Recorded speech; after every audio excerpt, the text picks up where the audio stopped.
Bien. Bueno, ¿puedo utilizar los micrófonos? Les agradezco. Aquí empezamos.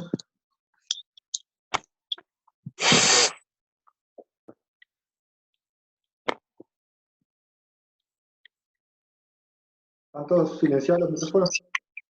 Yo escucho.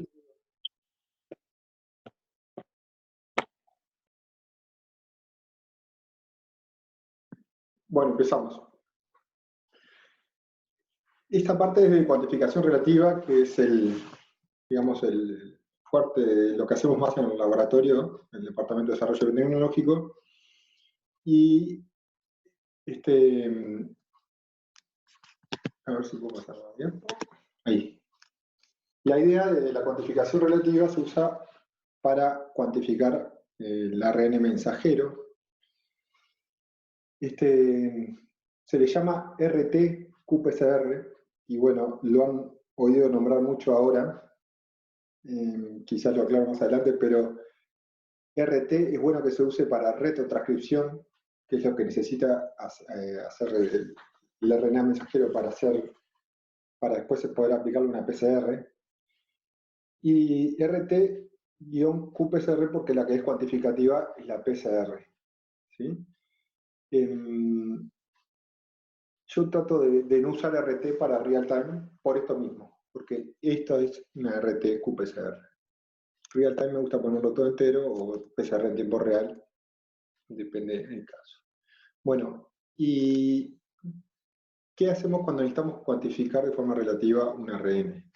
Un ARN, supongo que casi todos saben ustedes, se transcribe a partir del ADN en el núcleo, y el ARN, luego de que madura, pasa a ARN mensajero y se traduce en el ribosoma, ¿verdad?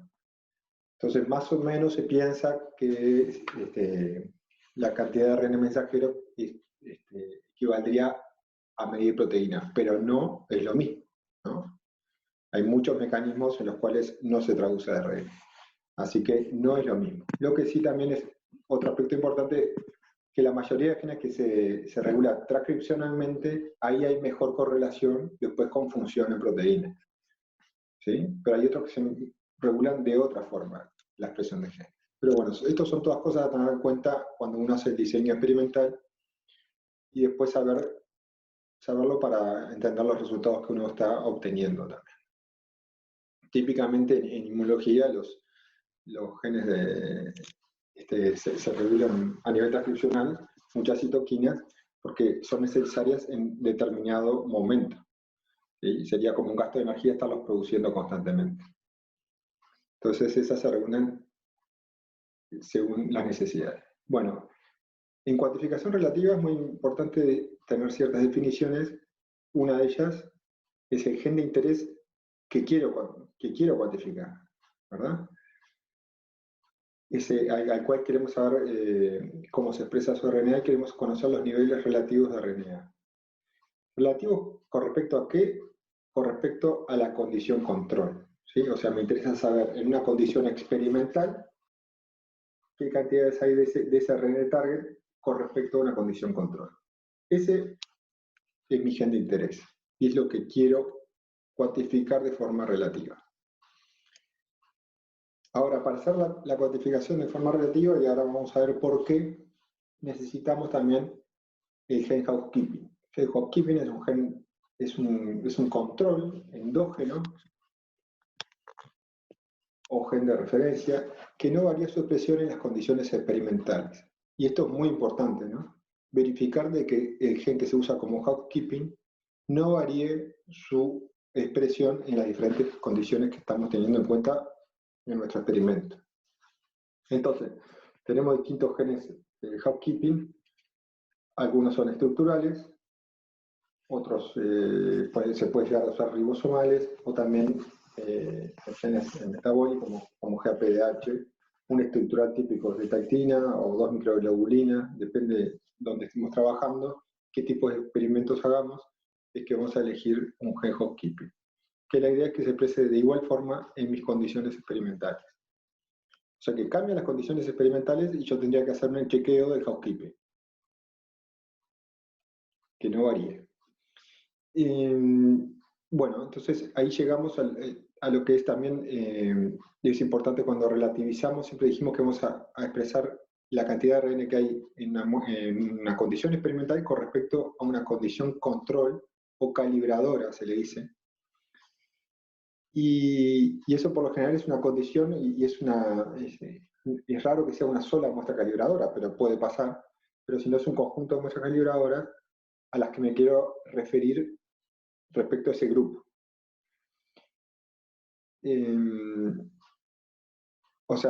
Bueno, ya lo dije, ¿no? La definición, que es una muestra respecto a la cual se va a referir la expresión del gen de interés en la condición experimental.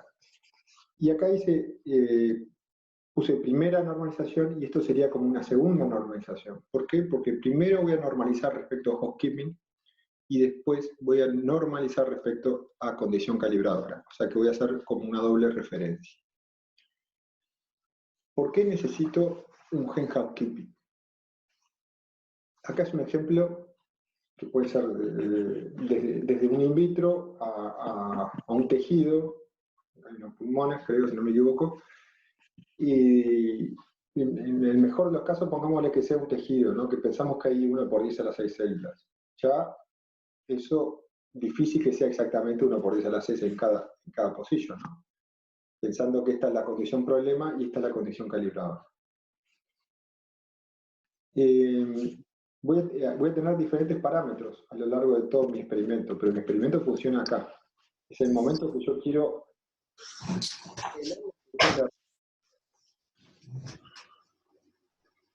Daniel, tu micrófono está encendido. Te agradezco si pones...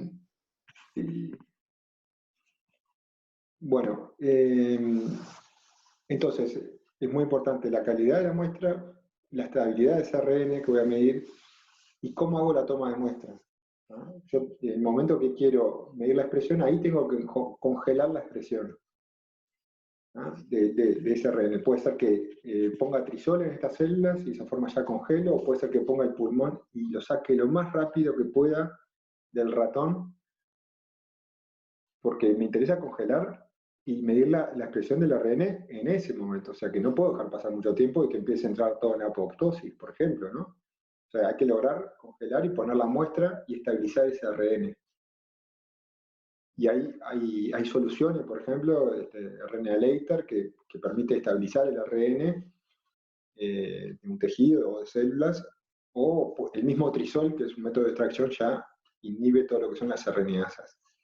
Es lo primero que empiezan a actuar. Bueno, entonces, en la extracción de RNA también van a haber distintos factores de la eficiencia de extracción, depende del kit que usemos, depende que usemos trisol o no.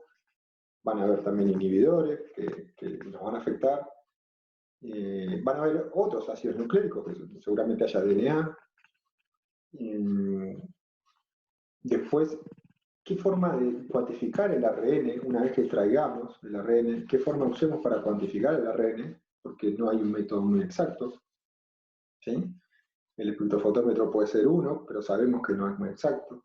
Entonces eso me va a hacer poner una cantidad, yo quiero normalizar, por ejemplo, y poner a retrotranscribir 1 microgramo de ARN, pero estos métodos no me van a permitir hacerlo de forma bien exacta.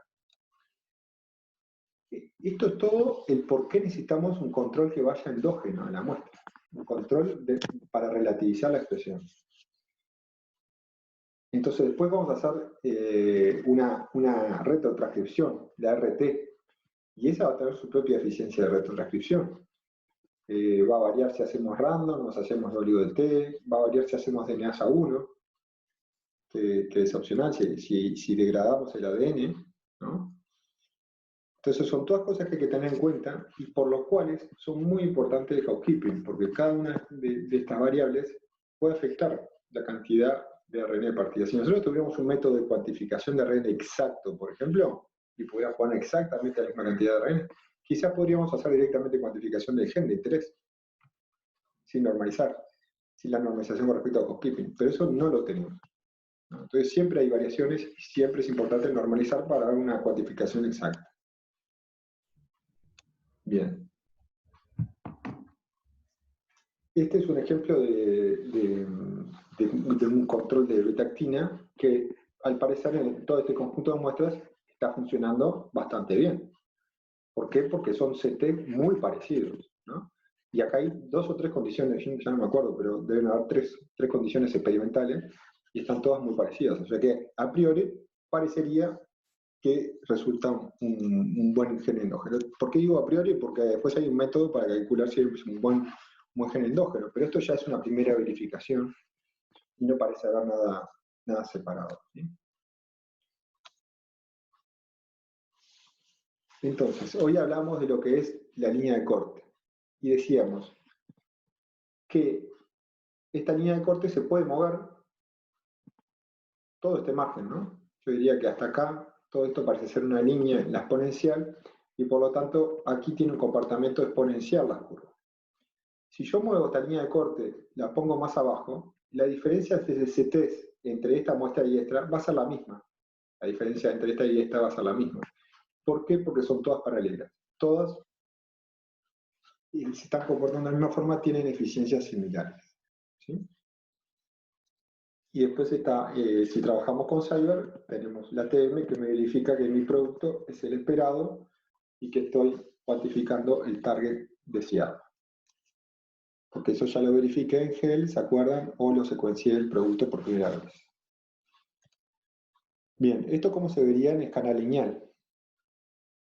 Y acá está un poquito alto, diría yo, el threshold, pero habíamos visto que estaba en escala exponencial. Digamos que ahí empieza, por acá arriba ya empieza a terminar la escala exponencial y empieza la fase lineal. Bien, y acá también se puede ver que la separación es la misma. Bueno, es mejor verlo a la exponencial, ¿no? Pero esto es como se vería en el otro software que les hablamos hoy del Apply, ahora es Termo, la empresa, que este es el software de 7900 que tenemos nosotros. Y es como se ve en una escala exponencial y en una escala lineal. Y bueno, y acá ahora viene lo que es la deducción matemática del famoso 2 delta delta CT, que no es necesario que nos metamos demasiado en la matemática, pero sí que vamos a verla acá. Lo importante después es saber manejar las fórmulas y aplicarlas correctamente. Pero bueno, es bueno siempre ver de dónde vienen estas fórmulas. Y bueno, en general, una PCR, podemos decir en un ciclo N, va a tener una cantidad de moléculas X, ¿sí? Que va a depender de la cantidad de moléculas de partida y de la eficiencia con la que fue amplificando estas moléculas, ¿sí? Entonces, si definimos eficiencia en base 1, ¿sí? Una eficiencia de 100%, va a ser 1 acá, y esto va a pasar a valer 2. Entonces va a depender de la cantidad de molde de partida por 2 a la n, y n siendo el ciclo. Estamos midiendo acá la cantidad de producto formado. Esto es lo que les comentaba, ¿sí? X0 es el número de moléculas al inicio de la reacción, y X es la eficiencia para este target, para el X, ¿sí? Ahora bien, cuando planteamos un threshold, ¿sí? El threshold es equivalente a un nivel de fluorescencia. Entonces, toda curva que llegue al threshold, que es como se define el CT, ¿no? El momento de llegar al threshold va a tener este XT número de moléculas, y va a ser el mismo para todas, ¿sí? Toda curva que llegue a este nivel de fluorescencia, que acá lo vemos en escala lineal y por lo tanto nos parece chiquito, pero se acuerdan que en exponencial se ve bien. Cuando la fluorescencia llega a este nivel, va a tener cierto número de moléculas y va a pasar en todos los tubos, ¿sí? El nivel de moléculas que va a llegar va a ser el mismo al cruzar la línea de threshold. Y bueno, CT ya vimos que se define como el ciclo al cual esa muestra alcanzó el nivel de threshold, ¿sí? Entonces, el número de moléculas al llegar al threshold es una constante para todas las muestras. Y va a depender del número de partida, de moléculas de partida, y va a estar dado, ahí vamos a estar definiendo el CT al que llega. ¿Sí?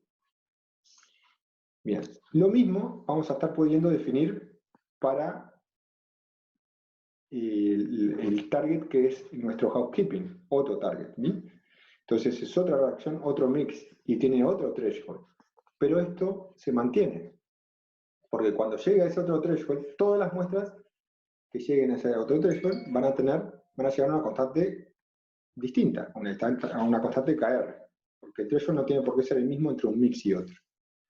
¿Sí? Pero va a depender de la cantidad de partida de ese target y de la eficiencia de esa PCR. ¿Sí? Entonces ahora lo que vamos a hacer es una consulta, perdón. ¿Sí? Perdón que corta.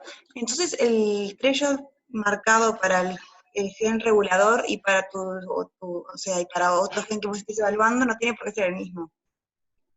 No, no tiene por qué ser el mismo. No, cada PCR, cada mix es algo aparte, cada PCR funciona de forma diferente, llegan a un plató distinto muchas veces y debe ser establecido cada threshold de forma independiente. Sí. De hecho, el aparato por lo general hace un threshold automático, por lo general está seteado así, y te vas a dar cuenta que lo va a plantear en lugares distintos. Tú a mano podés llegar a colocarlo de forma manual y decir, bueno, yo esta PCR por lo general la veo bien, siempre en threshold de 0,2 siempre me sirve, porque tengo experiencia en esta PCR, y a esta PCR le pongo siempre 0,2. Eso te puede llegar a servir si quisiera comparar una PCR con otra, pero no, vamos a ver que no es lo más correcto. Y a esta otra PCR de housekeeping, veo que el threshold es correcto en 0,05, porque lo vi en la exponencial y están todas las curvas paralelas ahí, entonces lo voy a establecer ahí a mano. O también puedo quedarme con el threshold que me da automático, que no está mal tampoco. Si lo tengo que verificar que lo haya hecho bien, que las líneas de base estén bien, que todas las curvas estén levantando bien, pero es posible. O sea, en definitiva, yo puedo llegar a poner el threshold manualmente en el mismo que el otro, pero para eso el comportamiento de las PCR tienen que haber mostrado similitudes, digamos, en la forma de la exponencial, en donde saturan y todo, que puede llegar a pasar, pero no es el caso la mayoría de las veces. ¿Sí? Gracias. Bien. Perdón, Juan Martín, tengo una pequeña consulta. Sí. Solo para verificar, dijiste que el valor máximo de la eficiencia de la reacción era 1, ¿no? Bueno, ahí después sentamos. Sí, seguí con la pregunta. Sí, dije eso, sí. Pero no dije que era, Punto final. no dije que era el máximo. Dije que tomábamos como 1 100%. Bien, perfecto. ¿Vos a qué ibas? ¿A que hay algunas PCR que pueden dar más de 1? Esa era justamente mi duda, a ver si era un rango de valores que se podían manejar y siendo 1 la situación perfecta, por así decirlo.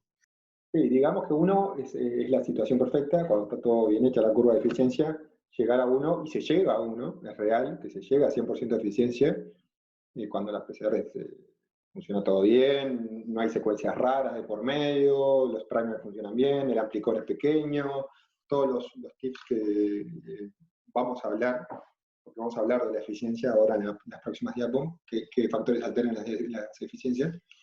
Cuando todo eso anda bien, se llega a 100%. El tema que pasan cosas raras en biología y bueno, hay veces que da un poquito más de 1, pero nunca mucho más de 1. Pero por temas prácticos, seguramente. Después lo vamos a hablar. Gracias. Bien, entonces, lo que yo quiero es relativizar mi gen target respecto al gen housekeeping. Entonces, lo que tengo que hacer es dividir estas dos ecuaciones. Son dos constantes porque estoy llegando a dos thresholds. Entonces lo defino como una constante, es ese punto al que llego. Siempre el nivel de fluorescencia es el mismo en el threshold. Y divido estas dos ecuaciones. Bien. Si estas dos eficiencias son iguales, yo podría escribir esta ecuación, ¿verdad? También la puedo escribir si son casi iguales. ¿sí? Por eso después vamos a definir casi iguales, en nuestro punto de vista, es cuando están entre 90 y 100% ambas. De pensar que van a ser iguales es un poco utópico, pero sí podemos definirlas como casi iguales cuando ambas están por arriba del 90%. Entonces ahí sí puedo aplicar esta deducción o 2 delta CT típico del IVA, que es un artículo que les vamos a pasar, que es esta deducción matemática de la forma. Bueno, acá asumimos que la eficiencia del gen de interés es igual a la eficiencia del gen endógeno, de la PCR del gen endógeno, ¿no? De Hawking. Bien. Entonces, esto lo vamos a definir como una constante. Y, claro, porque esto es la cantidad de partida de mi gen de interés dividido el housekeeping. Perdón, esto no es una constante, ¿no? Lo que era una constante era esta división. Pero de acá voy a sacar lo que me interesa, que es el gen de interés relativizado respecto a housekeeping. Y esto le voy a llamar XN, ¿sí? Es mi gen de interés normalizado. A esto le voy a llamar XN y lo voy a hallar de la fórmula, ¿no? Bien. Y acá me queda el CT de interés menos el CT de housekeeping, pero como lo voy a llevar hacia este lado, me va a quedar menos delta CT, ¿sí? Porque esto va a estar dividiendo y en una división exponencial puedo pasar por arriba con un menos. ¿No? Entonces definimos el delta CT, que es la normalización de mi gen de interés respecto a housekeeping, esto mismo acá arriba, como el delta CT es como el CT del gen de interés menos el CT de housekeeping, ¿sí? Entonces eso va a ir, esto se va a transformar en 2, ¿no? En la fórmula simplificada, a ver si llegamos acá a eso, pero se va a transformar en 2, entonces esta va a ser la famosa fórmula del menos delta CT, aunque todavía no normalizada respecto al gen calibrador, y ahora a la muestra calibradora, y ahora vamos a pasar a ese punto, ¿no? Esto era para una muestra A. Ahora, yo esa muestra A la quiero relativizar con respecto a mi condición calibradora, ¿no? Entonces, defino la condición calibradora como la muestra Q, ¿sí? Entonces, voy a aplicar todo lo mismo que hice para mi muestra A, lo voy a aplicar para la muestra Q, ¿no? En realidad acá le llamamos N, ¿no? Entonces, lo aplico todo lo mismo. La condición es Q, ¿no? La muestra A sería Q. Entonces, para la muestra A, lo voy a relativizar con respecto a la muestra calibradora. Entonces, tengo que hacer la división de estas dos ecuaciones. Es esta misma, ¿no? Entonces, voy a dividir una sobre la otra. Como yo ya asumí que las eficiencias son las mismas, esto también se cumple acá, que ya había asumido acá arriba, y acá puedo normalizar y tener un delta CT. Ese delta CT es el delta CT para mi condición problema y el delta CT para la condición calibradora. ¿Sí? Entonces defino cantidad de moléculas normalizadas con respecto a un gen de referencia y relativas a una muestra control como el 2 a la menos delta CT. Las K acá se van, entonces me queda todo muy simplificado. ¿Por qué? Porque cuando asumo que la eficiencia esto es asumiendo una eficiencia del 100%, asumo que la eficiencia es 1, entonces acá me queda 2 a la menos delta CT. Y entonces la definición me quedó, el primer delta CT es el gen de interés respecto al gen de referencia o housekeeping. Eso es como la primera relativización que yo hago. Yo me referencio con respecto a mi housekeeping. Y después referencio mi muestra Q con respecto a la muestra calibradora. Y eso es un segundo delta CT. ¿Sí? Y ahí obtengo esta como segunda definición sería que le damos nosotros, y es cantidad de moléculas target normalizadas con respecto a un gen de referencia y relativas a una muestra control. Y acá claro entre paréntesis, porque por lo general son varias muestras que forman el grupo control. Entonces yo acá lo que tengo que usar para normalizar es el promedio del grupo control. Es un único valor, porque yo voy a estar relativizando todos mis datos con respecto a un único valor. Y ese es el valor del grupo promedio, del valor del promedio del grupo control.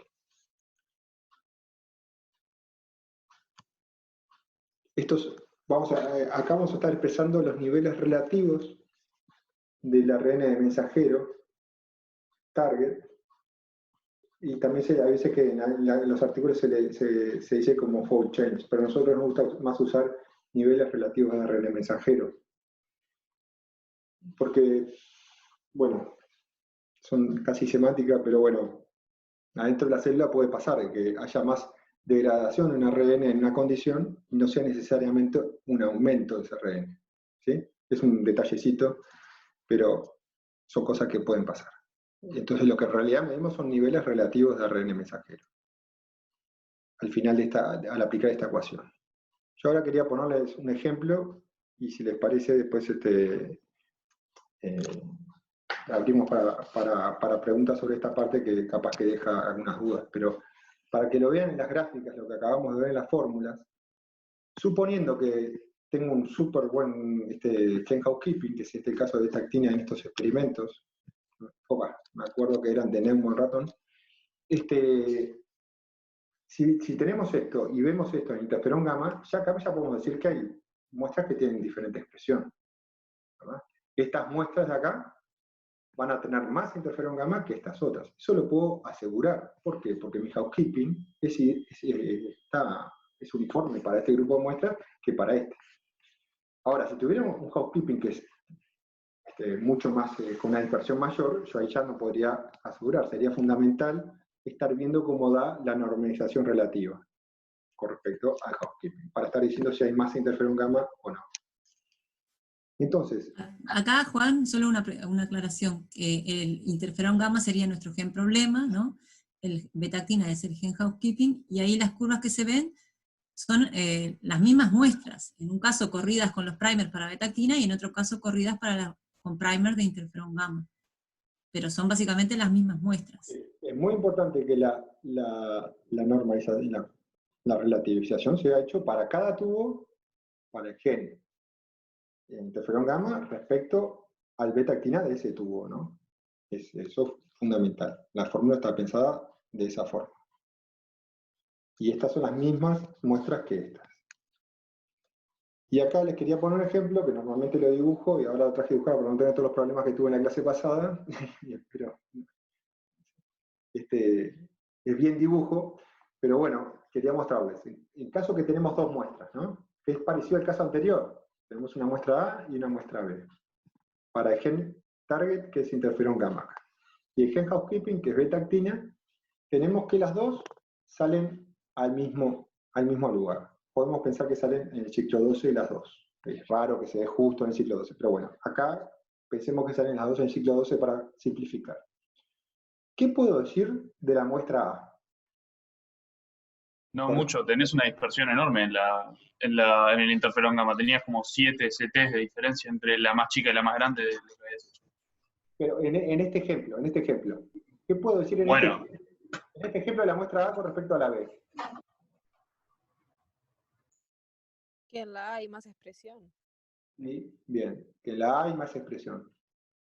¿Alguien se anima a decirme cuánto más expresión hay en la A respecto a B? ¿Cuánto más tiene la A respecto a B? 4 veces más. Serían 20, ¿no? Porque es el logaritmo. ¿Alguien me respondió 4 y alguien me respondió? 20. En realidad tenemos que estar pensando que va a ser, en cada ciclo amplificamos 2 veces, ¿no? Entonces, esta demoró 2 ciclos más en amplificar, ¿sí? Eso me hace pensar que tiene 4 veces menos molde, porque en cada ciclo amplifico al doble. ¿Sí? Eso es a simple vista, no tienen por qué saberlo ahora, pero vamos a verlo y vamos a verificar que nos dé eso. ¿Sí? Si la eficiencia fuese de 100%, ¿no? Claro. Claro, sí. sea, asumiendo eficiencia del 100%. Esto es un ejemplo para que cuando veamos las curvas digamos, bueno, esta tiene más que esta, en eso todos coincidimos. Y bueno, y si yo tengo que decir ahí, si tuviera dos grupos y todos los A1, A2 y A3 me dan todos acá, y los B1, B2, B3, y si estuvieran bien juntitos, yo me animaría a decir, bueno, el grupo A tiene más que el B, y tiene más o menos 4 veces, yo diría, coincido con quien me habló ahí. Y ahora lo vamos a ver por qué. Y después vamos a volver al tema cuando hay más muestras. Pero si hay estas dos muestras, ¿no? Yo calculo, esta nosotros le llamamos como una concentración semiabsoluta al primer delta CT, ¿sí? Dijimos que esta sería la cantidad de interferón gamma que hay normalizado con respecto al housekeeping beta-actina. Entonces, esto era interferón gamma. Y el CT para esta muestra A es 14. Y yo le voy a restar 14, que es el CT del gen de interés, menos el CT del gen housekeeping, que era 12, está escondido ahí. ¿Ah? Entonces me queda 2 a la menos 2. ¿Sí? Y este valor es un cuarto, y es 0,25. ¿Sí? Yo tengo 0,25 de este gen de interferón gamma normalizado con respecto al housekeeping. Ojo que no estoy todavía haciendo el delta CT, que es la fórmula de Dirac. Y ahora calculo lo mismo para la muestra B. Sería 2 menos 16, 16 menos 12 es 4, como tengo un menos adelante me queda 2 menos 4. 2 a la menos 4. Esto es 1 sobre 16, ¿no? Porque es 1 sobre 2 a la 4. Ay, perdón. Y este valor de 1 sobre 16 es 0,025. Yo puedo graficar esto. Ojo, que puedo graficar sabiendo que son esos valores que yo le llamo semiabsolutos. Y nosotros en el laboratorio los usamos, porque nos hablan de la cantidad que hay de un gen relativizado a su housekeeping, pero nos hablan de cantidad. Y ahora van a ver por qué. Yo acá tengo 0,25 de interferón gamma en esta muestra, en la A, y tengo 0,0625 en la B. ¿Sí? Ahora voy a aplicar la fórmula de Dirac, que es el delta CT. Y acá lo que tengo que aplicar es el delta CT de mi condición problema menos el delta CT de mi condición calibradora. ¿Ah? Esta es la condición problema y yo lo quiero referir respecto a la condición calibradora, que es B. Y entonces es 2 menos 4 menos 2, y como tengo un menos, me queda 2 a la 2, o sea 4. O sea, A respecto a B es 4. O sea, la cantidad que hay de gen interferón gamma normalizado respecto a la beta-actina y relativo a la muestra B es 4. Ahora lo voy a hacer para la muestra B, que parece una bobada hacerlo, ¿no? Pero hay que hacerlo muestra a muestra para la condición problema. En este caso, porque tenemos una sola, nos va a dar exactamente 1. Porque yo hago el delta CT para B menos el delta CT para B, ¿sí? En los dos casos es 4.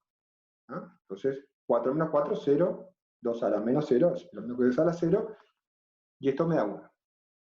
Entonces yo ahora voy a graficar, y hay que graficar la condición calibradora, no hay que olvidarse de graficar la condición calibradora, por más que sea la que relativizamos todo, pero siempre tiene que estar presente en nuestras gráficas, y la condición calibradora me da 1, y la otra me da 4. Ahora, esta gráfica no es distinta de esta, ¿están de acuerdo, no? Yo acá estoy mostrando las cantidades relativas que hay de ARN mensajero o fold change. Puedo decir que hay 4 veces más de interferón gamma de A en la muestra A que en la muestra B, respecto a la muestra B. ¿Ah? Hay 4 veces más respecto a la muestra B. Y todas las muestras que muestre, le voy a mostrar respecto a la muestra B. Acá no les muestro, pero ni que hablar que cuando hay varias muestras, tenemos que tratar muestra a muestra, y esto va a llevar desvíos estándares, ¿sí? Y el control lleva desvíos estándares, ¿no? La muestra calibradora lleva desvío estándar, y no siempre va a ser exactamente 1, pero va a ser muy cerca de 1, porque es lo que usamos para normalizar. Lo que vamos a estar usando es el promedio de los valores de delta CT para las muestras calibradoras, todas las que haya, de delta CT, ¿sí? Y ahí voy a estar expresando todo con desviación estándar. Todo esto lo vamos a ver en el práctico, entonces ahora no vamos a estar ahondando en el tema, pero sí se va a ver ahí. Eso es lo que quería decir, así que ahora abro para preguntas acá, para ver si se entendió esta parte. O si quieren aclarar algo, Lucía, Andrea, Vicky.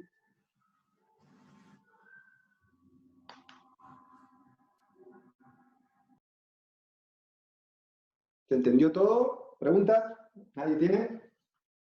Yo me quedé con la duda de si en realidad, o sea, seguís con...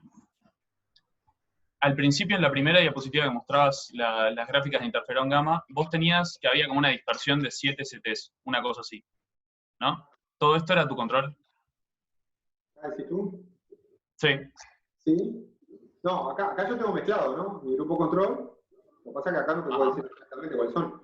Pero ponele que este sea el grupo control, ponele que estas 4 acá sean otra cosa y estas del medio son otra cosa. De hecho, creo que es un experimento que tiene, creo que 12 años. No, yo pensé que todo eso era el control y ahí tenías un fault change entre lo más chiquito y lo más grande, como 512, una cosa así. Sí, más o menos, no tengo ni idea, pero... No. Si no recuerdo mal, estas de acá deben ser el control.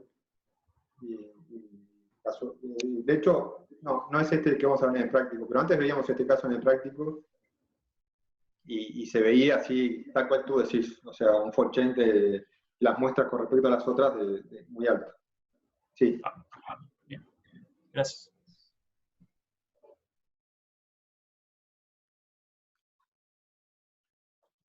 Hay una pregunta en el chat, Juan, de alguna persona que no debe tener audio, que dice, en el caso de las muestras calibradoras o target, ¿dónde se hace el promedio de los CTs para trabajar a la hora de calcular el delta CT? En el caso que haya varias muestras acá como calibradoras, digamos. Claro, cuando hay varias réplicas biológicas en el grupo calibrador, vas a tener varios valores de CT, y vos tenés que promediar para hacer la relativización respecto al promedio de todos esos CTs del grupo calibrador. Y para no mezclar con esos feos dibujos míos, vamos a esta fórmula. Acá hay que poner un único valor, por más que tengamos un grupo. Y esto, acá hay que sacar un promedio de delta CTs. ¿Sí? Para la muestra calibradora, vamos a tener, pongámosle 3 muestras para simplificar. Hay que hacer el delta CT de cada muestra, 1 a 1, y promediarlos. ¿Sí? En este ejemplo, si estas son las muestras calibradoras, o en si acá está B1, B2 y B3 están todos juntitos, pensemos que uno es 16, otro es 16,1 y otro es 16,3. El promedio, pongámosle que me va a dar, en vez de 4, va a ser 4,2. ¿Sí? Porque estoy promediando, si yo a esto le pongo 16,1, la diferencia va a ser 4,1 para una muestra. Para la otra va a ser 4,2. Y para la otra va a ser 4,3. Si están bien pegaditas, ¿no? Y se diferencian de 0,1 ciclo. Pongámosles ese ejemplo para tener claro. Pero bueno, el promedio me va a dar 4,2. ¿Sí? Porque puse 3 muestras y una tiene delta CT de 4,1, otra tiene 4,2 y otra tiene 4,3. El promedio me da 4,3. Entonces, en todas las muestras que yo tenga de A, A1, A2, a todas les voy a restar 4,3 cuando haga el delta CT. Acá voy a estar restando 4,3 a todas las muestras, a las que tengan 2, a las que tengan 2,5, a las que tengan 2,7. Y ojo, voy a tener que hacer lo mismo para B1, B2, B3. ¿Ah? Voy a tener que restarle 4,3 a la que tenía 4,2 había dicho que de promedio, a la que tenía 4,1 voy a tener que restarle 4,2. Y eso ya no va a dar 2 a la 0. Justo a la de 4,2 iba a dar 2 a la 0, va a dar 1. Y a la B3, que tenía 4,3, le voy a estar restando 4,2. Capaz que lo mareé, porque es todo muy... Tendría que dibujarlo si quieren, pero me puedo pasar un rato dibujándolo. Si quieren, hago el dibujo como quieran. Me dicen y lo hago. Si no se entendió. Yo lo que no entendí del todo es que si lo que hay que promediar son los CTs o el delta CT. De las calibradoras, digo. En realidad no cambia, tú sabes que no cambia hacer una cosa o la otra. No cambia. Porque ambas son ecuaciones lineales, son todas antes del exponencial. Son todas restas y después promedios, ¿no? Sí, una es resta y después promedio. Creo, si no me equivoco, no cambia. Luego confirmame, pero eso no hay diferencia entre promediar, por ejemplo, todos los CT de condición calibradora y todos los CT de housekeeping calibrador. Y después promediar la resta de los promedios. Pero en realidad lo que corresponde más, si uno quiere conceptualmente, es el CT de gen de interés de esa muestra calibradora, restarle el CT del gen housekeeping de esa muestra calibradora. Por concepto, ¿no? ¿Se entiende? Si quieren, Sí, ¿no? eso lo vamos, igual les vamos a mandar el paper del IVA, que ahí está bien explicado y hay ejemplos además, y yo creo que lo van a entender bien, y además también lo vamos a ver con más detalle en el práctico, cómo se hacen esos cálculos para llegar al valor de fold change. Pero sí, a cada muestra el valor de CT del gen problema le tengo que restar el valor del CT del gen housekeeping para cada muestra, eso se entiende, ¿no? Y después, en el caso de la condición calibradora, se promediaría el delta CT, digamos, de todas las muestras que estén en esa condición, para después las delta CT de las condiciones problemas, a esos restarle el promedio de delta CT de todas las condiciones calibradoras.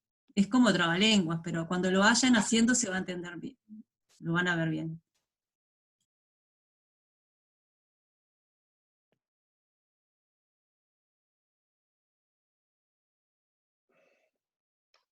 Pongamos que es interferón gamma, ¿no? Y, bueno, el housekeeping vamos a simplificar y para todos es el mismo, ¿no? Pero obviamente podemos tener mínimas diferencias como hay en mi dibujo.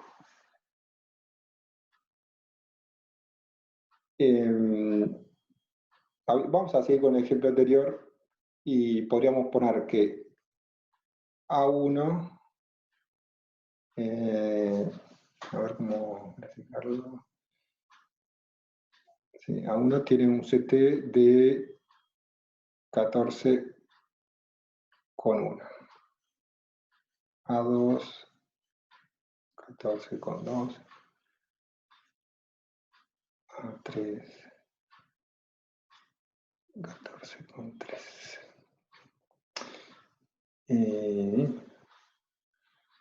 Bueno, el A en realidad tenía 14 también. Y el B1 tenía 16. Voy a poner diferencias muy bobas, ¿no? Pero bueno. Espera. Vamos a poner acá.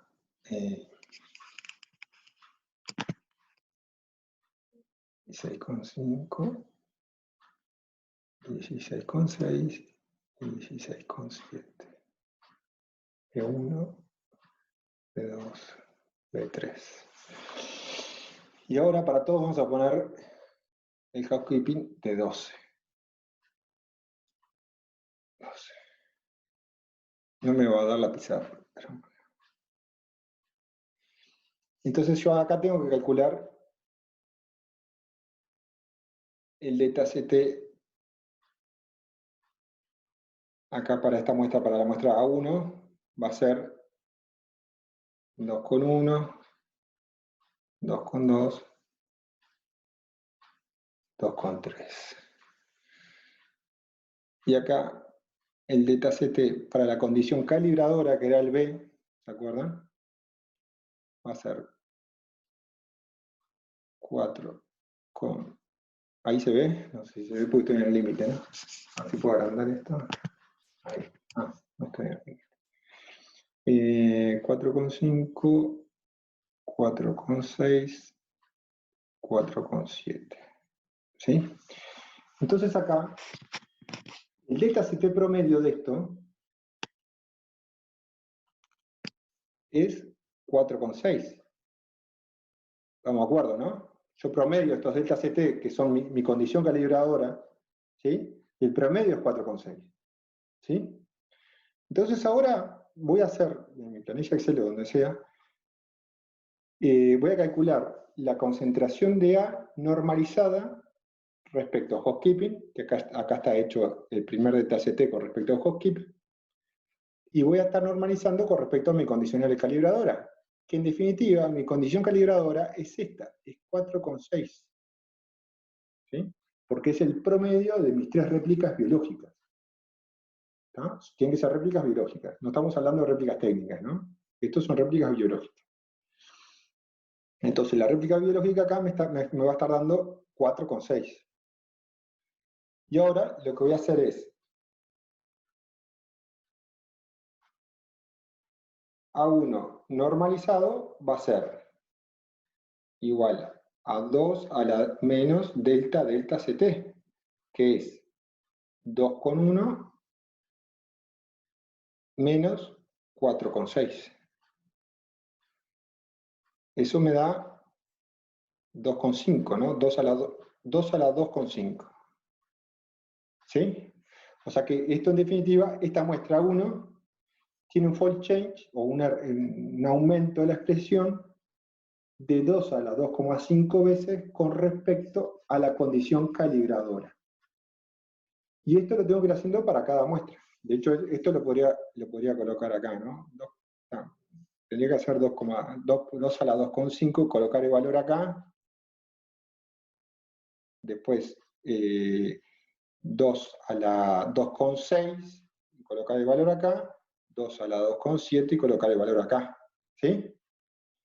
Y eso va a ser un valor diferente para cada una de las 3. Y estas 3 yo las puedo tratar como el resultado final de mi grupo de interés, de mi experimento de interés. Las muestras A1, A2 y A3.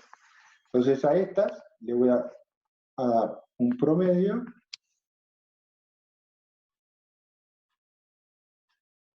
que va a ser más de 4 porque el promedio va a estar en más. No les voy a decir 2,6 porque no es 2,6, porque estamos hablando de exponenciales, y promediar exponenciales no es lo mismo que promediar números lineales, pero pongámosle que va a estar en 5, ¿no? Una cosa así, el fold change, una cosa así. Y va a tener una desviación estándar, que ¿cuál es? Es el desvío de estas 3 muestras. ¿Sí? De estas 3. ¿Tá? Hago el promedio y después le aplico la desviación estándar a estas 3. Ahora, yo acá me falta graficar el grupo control, que no hay que olvidarse. ¿Ah? Por más que yo tenga varios grupos acá, nunca hay que olvidarse del grupo control. Entonces voy a graficar el B1. Ahora, voy a graficar el grupo control. Para hacer eso tengo que calcular cada dato del grupo calibrador normalizado con respecto a sí mismo.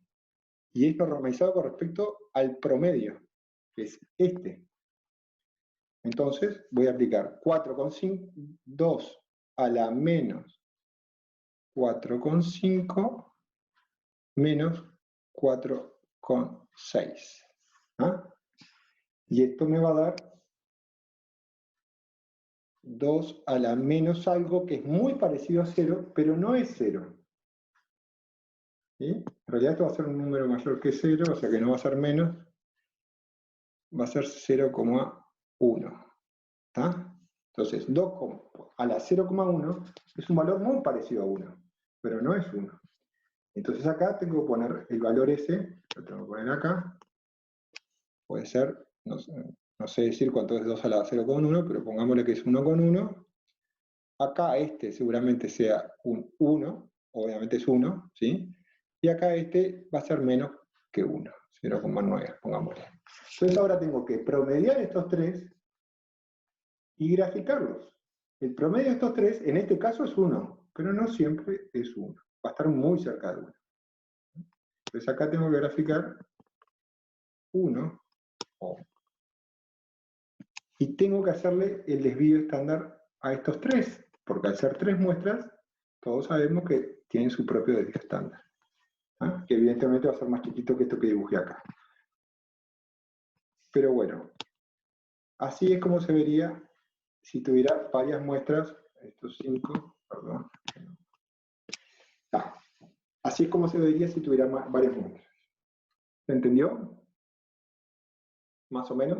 En el práctico lo vamos a ver bien, pero la idea es que les quede un poco para todos el cálculo de cómo se aplica cuando hay varias muestras, ¿no? Y cómo se grafican también. Y otra cosa importante, que me interesa ahora señalarlo, que lo vamos a ver en el práctico, pero ya que están todos acá. Y ¿saben por qué me interesa señalarlo? Porque hay tanta información ahora científica que circula que no es científica, o que se basa en artículos no arbitrados, y no hay nadie que corrija esto, como decir, esto hay más que esto, solo podemos decir que esto hay 5 veces más que esto, solo si hay diferencias estadísticamente significativas. O sea que tenemos que aplicar el test que sea correcto para esta distribución, ¿ah? Entre muestras, y si da significativo, podemos decir realmente que esto es más grande que esto. Y he mirado varios artículos y varias cosas que andan en internet diciendo que no sé, que vacunas interfieren con no sé cuánto, de todo, pero no hay, uno va a las pruebas y no hay estadísticas, ¿no? Incluso hasta las cosas que circulan en las redes son totalmente distintas a las cosas que dicen los artículos. Pero bueno, eso es algo que hay que mirar y hay que saber decir de nuestros datos. Solo puedo decir que hay más si hay diferencias estadísticas. Si no, no puedo decir nada. Puedo decir que tiende a haber más, pero no puedo decir que hay más. Solo si hay diferencia estadística puedo decir que hay más. ¿Sí?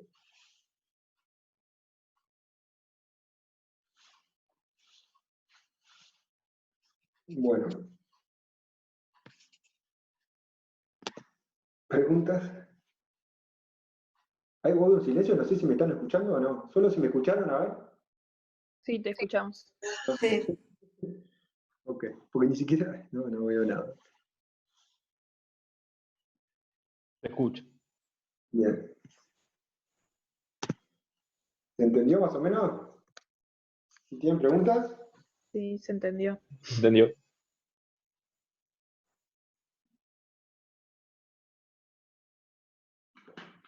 Bueno. Entonces, esta diapo es más sobre diseño experimental, ¿no? Cosas a tener en cuenta cuando uno piensa en un experimento y quiere hacer cuantificación relativa, pero también sirve en muchas otras ocasiones que no son cuantificación relativa. Algunas de estas cosas sirven, ¿no? Bueno, hay que hablar en cómo uno diseña un experimento, cuántas réplicas le va a poner a cada grupo biológico. Si voy a hacer réplicas técnicas, las réplicas técnicas se tratan de otra forma.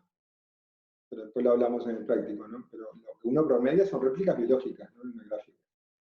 Y la réplica técnica lo que te da es el valor más real de ese punto. Te acerca al valor más real. Después, tengo que saber si mi modelo es crónico o agudo, y eso me va a cambiar en qué punto, en qué cinética, después de una infección, por ejemplo, aguda, voy a ir a mirar la expresión de citoquinas en el pulmón, por ejemplo, una infección de neumococo que hacíamos mucho en el laboratorio, y colocábamos 10 microlitros de una dosis alta de neumococo que mata, y bueno, eso es una infección aguda, voy a mirar a tiempos cortos. Teníamos otro modelo que era colonización, y que quedaba colonizado por 15 días. Bueno, ahí alargo los días, en donde voy a mirar las expresiones. Y sin duda es bueno hacer una cinética, ¿no? Así como también es bueno probar las dosis. si estoy haciendo una estimulación in vitro, probar diferentes dosis y ver cómo se expresa mi gen de interés, para después ir a hacer experimentos realmente donde logre ver más diferencias. Bueno, concentración con qué estimulo, con una cantidad. Después, por ejemplo, tipo de muestras, tener en cuenta si es tejido, si es sangre, qué inhibidores voy a tener de cada una. Sangre que conviene lisar los glóbulos rojos, pero también eso me lleva a alterar la expresión, tengo que ver si me conviene o no. Congelar, ¿no? La expresión, lo que hablamos hoy más temprano, quiero congelar la expresión en ese momento, o sea, qué me conviene usar, si Trisol, si Renal Enter, si otros productos que hay en la vuelta. Su población de células, ¿qué pasa ahí? Porque hay veces que uno está midiendo, no sé, un tumor, ¿no? ¿Estoy midiéndole al tumor o estoy midiendo el infiltrado? ¿Quiero medir solo las células blancas o quiero medir el conjunto? Pero tener noción, ¿no? de lo que está pasando ahí adentro. ¿Y a quién estoy? ¿Es realmente un aumento de la transcripción o es que tengo más infiltrado nada más? Bueno, después ya hablamos de congelar la expresión, en el momento que me interesa medir esa expresión. Número de muestras en el diseño, ya dijimos, depende de la dispersión que yo espero también de ese experimento. Voy a aplicar más número de muestras o menos para ver si llega a una estadística o no. El grupo control que voy a aplicar, muy importante, referirlo a qué. Nosotros, por ejemplo, en la infección con neumococo, a los mismos ratones, los controles, no es que lo dejemos sin nada, les colocábamos suelo salino en vez de que no tenían neumococo, pero recibían algo para aislar, controlar lo que era simplemente el hecho físico de que entrara suelo salino. Sin duda eso mueve cosas. Pero es bueno controlarlas. Si a mí me interesa ver el efecto del neumo, quiero controlar las otras. Bueno, después está el tema de la elección de genes que voy a cuantificar, ¿no? Que es lo que hablamos hoy, si se regulan transcripcionalmente o no. Por lo general las interleuquinas y citoquinas, que son los mismos, de hecho no se producen, pero se regulan mucho transcripcionalmente, ¿no? O sea, no hay un macrófago que constantemente esté produciendo interferón gamma. Bueno, ni sé bien si los macrófagos lo producen, pero digamos, lo produce en caso de necesidad, porque si no sería como una pérdida para la célula. Y eso típicamente se regula transcripcionalmente.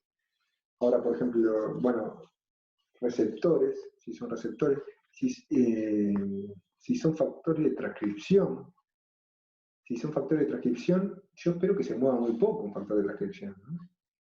Entonces ahí, si se mueve mucho, bueno, ¿qué es? ¿Es debido realmente a un movimiento de factor de transcripción o debido a que entró mucho tipo celular que tiene ese factor de transcripción?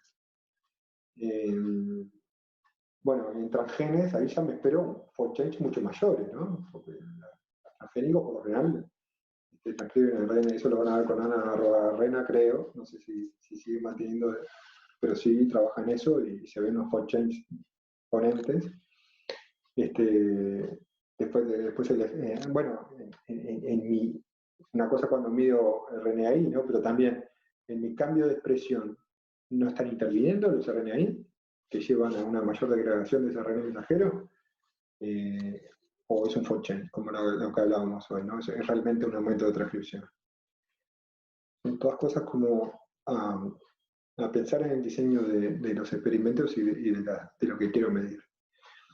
Y bueno, algo muy importante es la elección de housekeeping, que tiene que mantener la expresión en las diferentes condiciones experimentales que yo voy a trabajar. Y eso hay que chequearlo. Es muy difícil elegir un housekeeping entre diferentes tejidos, por ejemplo. Eso siempre es complicado. Ya es complicado en un mismo tejido, entre diferentes tejidos, gente que compara la expresión de diferentes tejidos, es complicado, pero se puede hacer. Para eso es muy importante, siempre que vayamos a elegir un housekeeping, es normal. Bueno, ahora vamos a ver, normalizar bien la cantidad de RN que colocamos como input.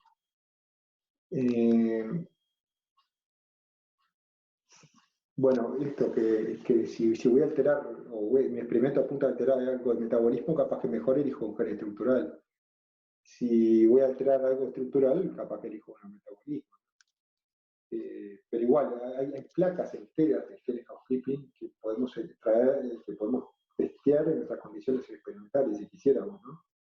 O sea, para salir de dudas, si estamos probando 3, 4 housekeeping, que siempre es recomendable cuando uno va a poner a punto un experimento, probar varios. Eso seguro.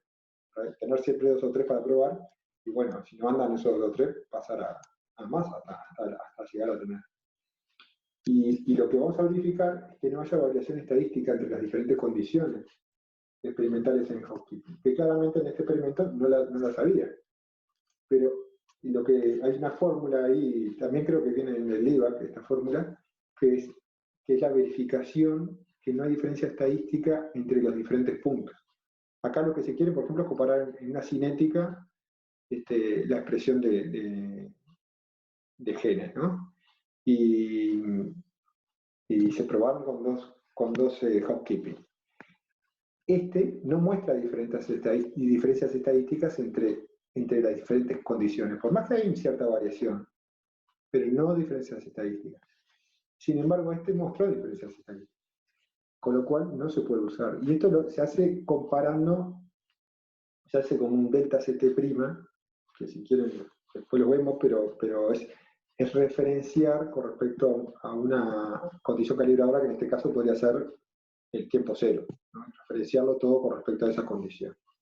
Y ahí sacar el delta CT' y ahí hacer los cálculos después de estadística, a ver si hay diferencia de estadística. Bien. Y después, para todo lo que es diseño de primary zonas, hoy tarde vamos a ver algunos tips. Pero bueno, nosotros en el laboratorio tenemos todos los pares de primers diseñados de citoquinas, todo lo que vemos de respuesta inmune, lo tenemos todo diseñado con el tipo de diseño clásico, que es el mismo que se usa para las Tacman, que es los primers Hibrini A60, que supongo que ahora todo el mundo usará primer 3 Plus o el diseño de primer de NSBI, que usa el primer 3 Plus. Hoy lo vamos a ver a la tarde, pero casi todos traen el diseño para que el annealing y la elongación se pueda hacer a 60 grados. Y son así que están todos puestos nuestros pares de primers, lo cual simplifica mucho porque en una misma corrida se puede largar más de un target a la vez, cosa que es beneficioso. Bueno, ya les hablé del software, que lo vamos a ver hoy de tarde, que se usan esos que hablamos. Y bueno, es ideal evitar la formación de dímeros y tener una alta eficiencia cercana al 100%, como hablamos, para poder aplicar la fórmula del IVAC, verificar el tamaño y, si es posible, verificar la secuencia del fragmento amplificado. Bueno, acá también es imposible, esto supongo que se refiere a sobre qué lugar diseñamos el target del amplicón, que también hay que tenerlo en cuenta en el diseño. Y bueno, siempre puede ser con sonda Tacman, que mejora la especificidad, como ya vimos. Y si llegamos a sacar los primers de un artículo, hagamos verificación. Siempre hagamos verificación de qué tan buenos son, no nos cuesta nada, y hoy también lo vamos a ver eso en el práctico para verificar primers que vienen en artículos. Bueno, esto creo que sí ya es la última de estas diapos. Y bueno, acá lo que hay que considerar, muy importante, la calidad del ARN, de lo que partimos, ¿no? Esto es en todo lo que hagamos, no solo para RT-qPCR, sino para diagnóstico, para todo. Partir de una buena calidad de ARN, que no esté degradado, que tenga integridad, es muy importante. Por eso el ARN hay que tratarlo con mucho cuidado en la extracción, cambiar muchas veces de guante, no respirarle, no hablarle arriba una extracción de ARN, tener todos los cuidados que hay que tener con ARN, y después mantener la muestra a -80. ¿No? El ARN debe ser mantenido a -80, a medida de lo posible. si es por mucho tiempo. Capaz que por menos tiempo puede ser. Pero se recomienda menos 80. Tanto el ARN como la muestra a la que le voy a extraer el ARN si no se lo traje en el momento, ¿no? Eso también.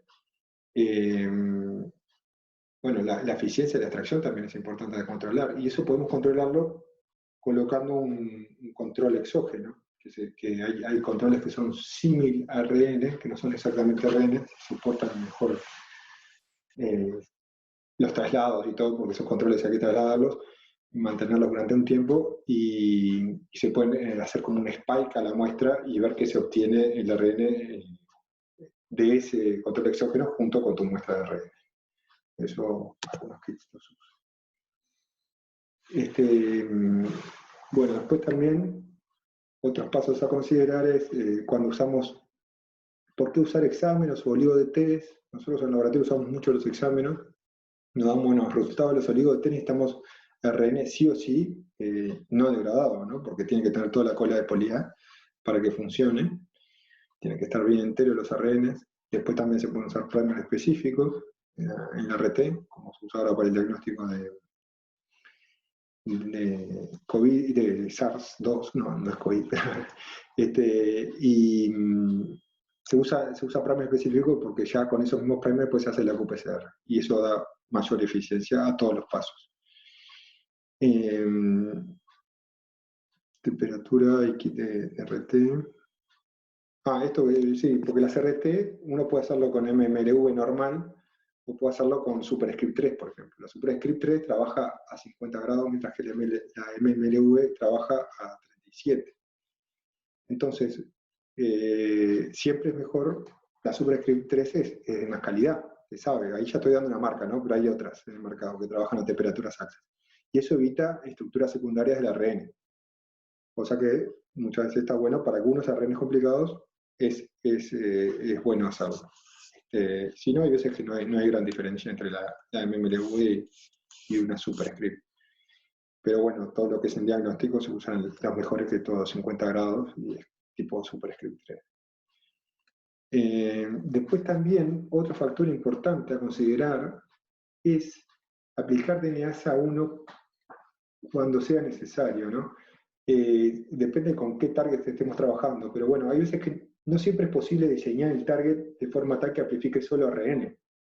O sea, si nosotros tenemos un par de primers que cada uno pegan diferentes exones y hay un intrón grande de por medio, eso seguro solo va a amplificar a partir del ARN, después del RT. No va a amplificar el ADN. O sea que ese ADN ahí no me va a estar molestando. Pero no siempre podemos diseñar los primers en diferentes exones. Y entonces si me levanta ADN y me levanta ARN, para la cuantificación, sobre todo de aquellos targets que sean de expresión baja, me conviene aplicar DNAsa. ¿Y por qué digo para aquellos que sean de expresión baja? Porque van a estar en cantidades muy parecidas a mi ADN, que supuestamente tiene que estar en cantidades bajas. Entonces, si se me expresa un transcripto por célula, tengo, bueno, 2 transcriptos por célula, tengo lo mismo que de ADN, que tengo 2, ¿no? En una eucariota. Tengo 2 copias. Entonces, eso hay que tenerlo en cuenta en los genes de baja expresión, hay que sí o sí aplicarle DNAsa. Y eso también va a depender de nuestro diseño experimental, de nuestro target, de todo. Pero nosotros rutinariamente aplicamos DNAsa a 1 de las muestras, y la primera vez que hacemos el experimento, la condición problema y la condición calibradora, le aplicamos estos controles que vemos acá.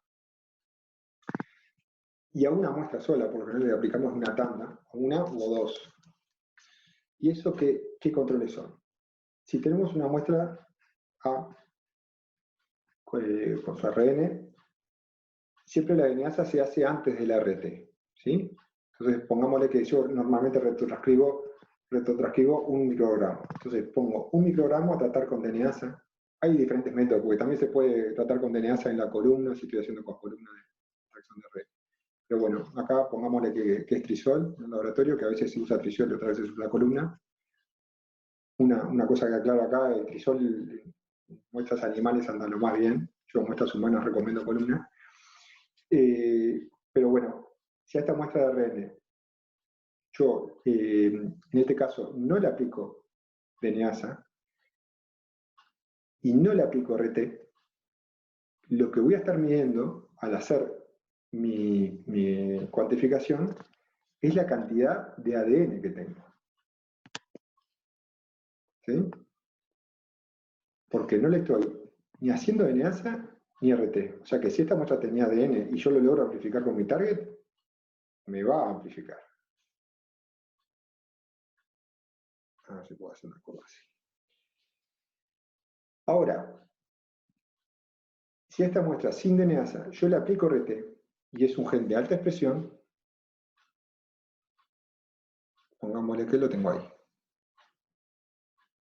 Y pongámosle que esta diferencia es más de 5 ciclos. ¿Sí?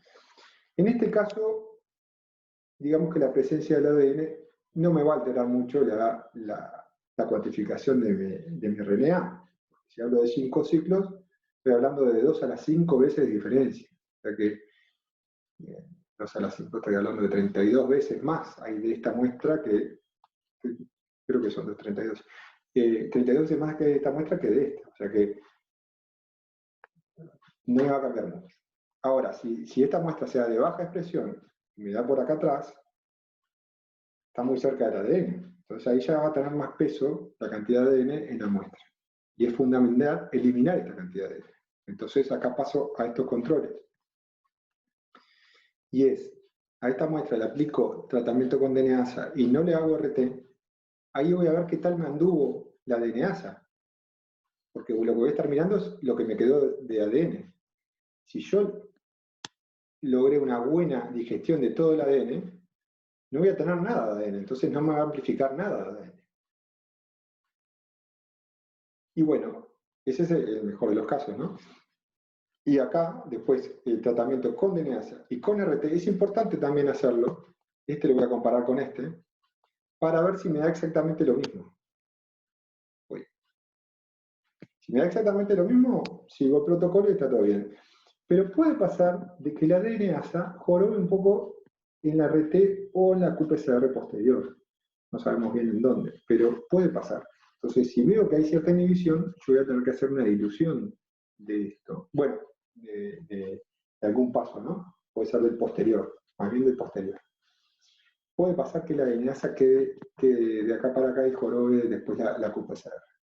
Entonces ahí voy a tener que aplicar una dilución mayor. Pero es una verificación de que la DNASA no me está alterando mi cuantificación. Bueno. A ver. Y ahora no.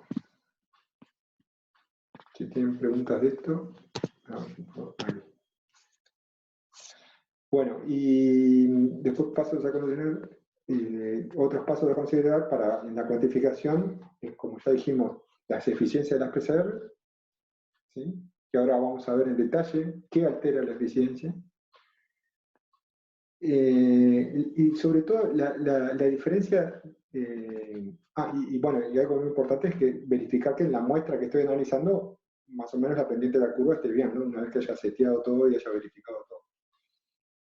Y otra cosa a verificar es que la diferencia de eficiencias entre las dos PCRs sea muy baja, que ahora vamos a ver que hay una formulita para verificarlo. Y bueno, evitar formación de dímeros, porque esto me lleva a que baje mi eficiencia, y también verificar si levanta ADN. Bueno, hay una forma de diferenciar, porque si el intrón que levanta es pequeño y me levanta el ADN, pero seguramente ese amplicón tenga una ATM distinta, así que voy a poder diferenciar. Aunque con Cyber no me puede llegar a jorobar igual en la cuantificación. Perdón, yo tengo una consulta, de nuevo, con respecto a lo de antes, el tratamiento de la DNASA. Si llegara a afectar la cuantificación, por ejemplo, que vos veas que con tratamiento, cuando haces la RT, y después la qPCR, no ves el mismo efecto que sin la DNASA. No entendí bien qué hacer ahí. Digo. Este caso me está preguntando este contra este. Digamos estos dos. Sí. Bien. digamos que en este caso, cuando haces DNASA, porque acá no hay problema, no le hiciste tratamiento de DNASA, ¿no? Entonces, acá va a ser la expresión tal cual del gen según la RT que esté aplicando, ¿no? Ahora, si por la DNASA esta curva se me fue hacia atrás, tengo dos posibilidades. O probar poner menos DNASA y ahí ver si recupero la curva, que en definitiva fue lo que hicimos nosotros en el laboratorio. En el laboratorio, la DNASA venía recomendada usar tanta cantidad y nosotros dijimos, no, porque con esta cantidad yo logro sacar todo el ADN y sin embargo puse menos, sí, puse menos. También se puede poner menos y dejar actuando más tiempo la DNASA, ¿no? Con esas cosas se puede jugar cuánto tiempo dejó actuando la DNASA. Y ahí logramos sacar esa inhibición que veíamos acá. Y sin embargo teníamos una buena degradación del ADN. Sí, escisión del ADN. ¿Se entiende? Sí. Bien.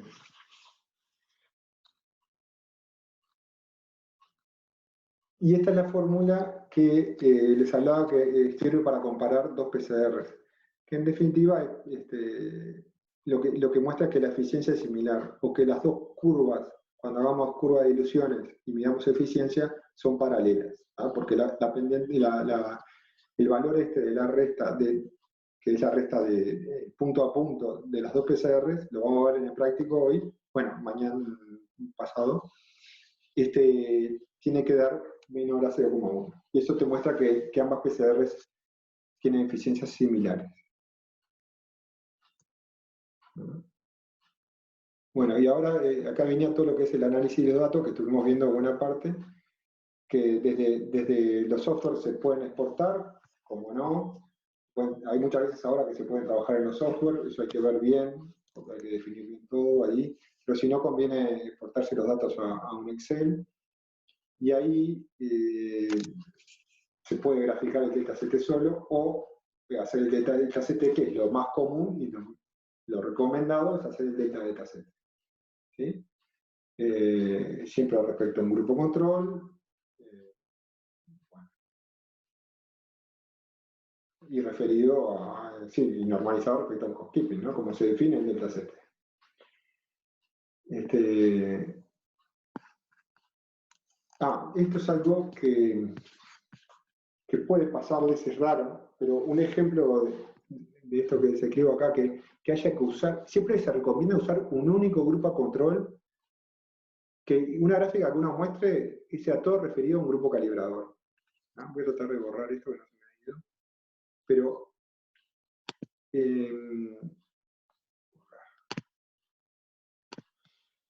que un grupo control, haya un solo grupo control y si tenemos 5 grupos en la gráfica, todos sean referidos al mismo grupo control.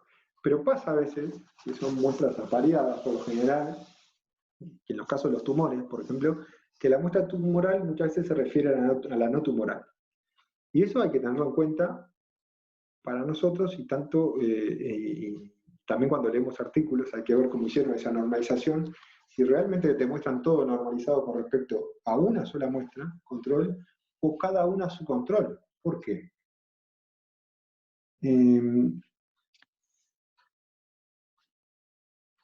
Pongamos que yo tengo tumor y lo referencio al no tumor cada uno por separado, ¿no? Y tengo este tumor que me da un 4 fold change, este otro que me da 4 con 2, y este otro que me da 4 con 1. Entonces yo puedo decir que, bueno, sí que hay realmente un aumento de la expresión de ese gen, ¿no?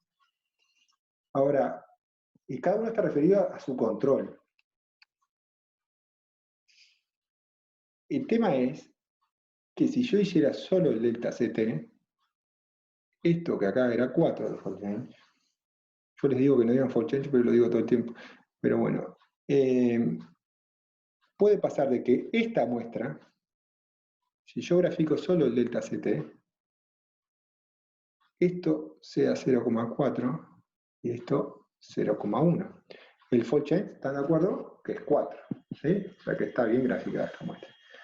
Ahora esta otra puede pasar de que full chain, será 0,8 acá y 0,2. Acá, está bien, esta es 4, pero ojo, porque el control está teniendo una presión casi igual a este, ¿no? Y puede pasar el caso de que tenga una expresión igual a este. No sé si me siguen, pero es una puntualización que por eso hay que leer muy bien lo que uno, y hay que graficar también y ser sincero en las gráficas que uno hace, ¿no? Yo esto, si quiero analizarlo bien, bueno, podría referirlo todo a un solo grupo, y ahí tendría más diferencias, ¿no?, entre muestras.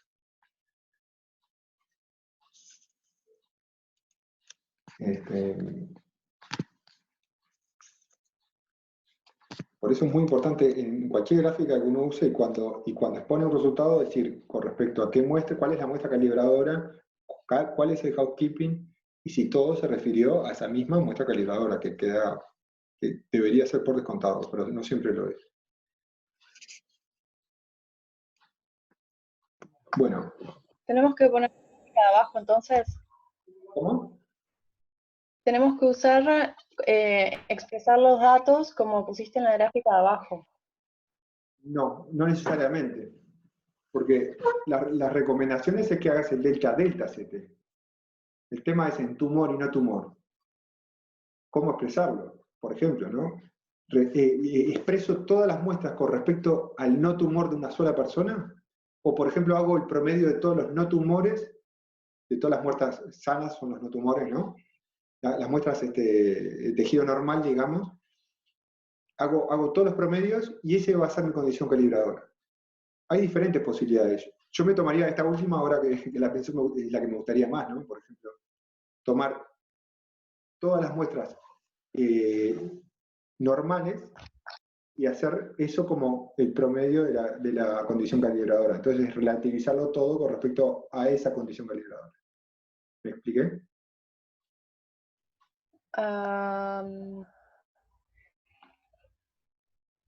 Más o menos. Todo depende de cómo quieras mostrarlo. Lo importante es que vos lo aclares. Si en la gráfica esta tú aclaraste que cada una es normalizada con respecto a su propia muestra no tumoral, está bien. Y es una forma de mostrarle, y el lector va a saber que pueden estar pasando estas cosas ahí. No es que sea todo tan lindo. ¿Me explico? Bien. Sí, gracias. Lo importante es eso, ¿no? Estar en la leyenda o en el texto, donde sea, aclarar bien qué es lo que uno está haciendo.